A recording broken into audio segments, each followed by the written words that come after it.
In 2005 BC, question number 6.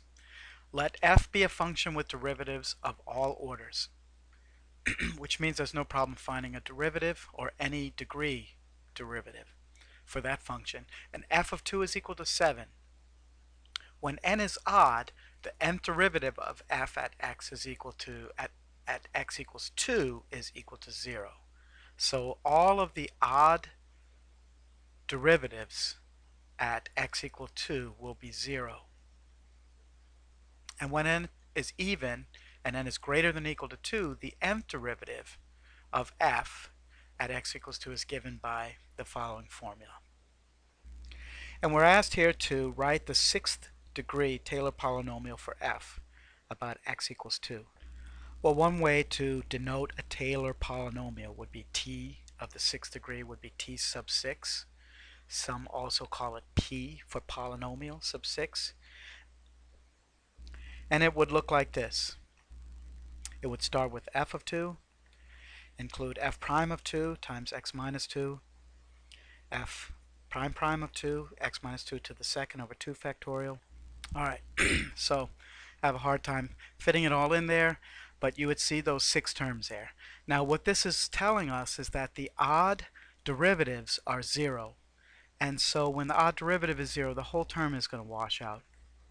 And so we would have just these 4 terms.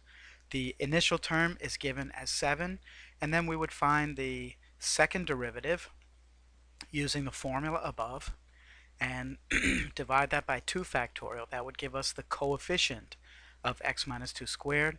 We would find the fourth derivative at 2 using the formula above, divide that by 4 factorial. That would give us the coefficient of x minus 2 to the fourth, etc. So I have in red the nth term of the original series there. And so when n is equal to 2, 2 minus 1 is 1 factorial. I'm going to get 1, and 3 to the nth, 3 to the second would be 9.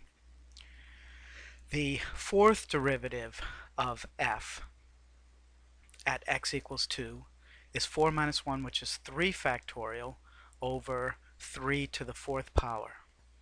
And I'm going to go back and rewrite that second derivative with its basic parts. It's 1 factorial over 3 squared. And the fourth derivative is going to be 3 factorial over 3 to the fourth. The sixth derivative then would be 5 factorial over 3 to the sixth. Then putting this all together, we're going to get, for the second term, 1 factorial times x minus 2 squared over 3 squared times 2 factorial. Then 3 factorial over 3 to the fourth times 4 factorial times x minus 2 to the fourth power. And finally, 5 factorial times x minus 2 to the sixth over 3 to the sixth times 6 factorial. And so I'm leaving everything in its unsimplified form there. And it's okay to use an equal sign here because I'll call this t sub 6 of x, which is the 6th degree Taylor polynomial. It is exactly those 4 terms there. Now if I wanted to simplify that, notice 1 factorial over 2 factorial is just 2. 1 over 2. 3 factorial over 4 factorial is 1 over 4. 5 factorial over 6 factorial is 1 over 6. And we aren't asked for a general term here, but it should be x minus 2 to the 2n over 3 to the 2n times 2n. And that would work for n greater than or equal to 1, but the series starts at n equals 0. Alright, so that's it for that first part, and we'll go on to the next part in the next video.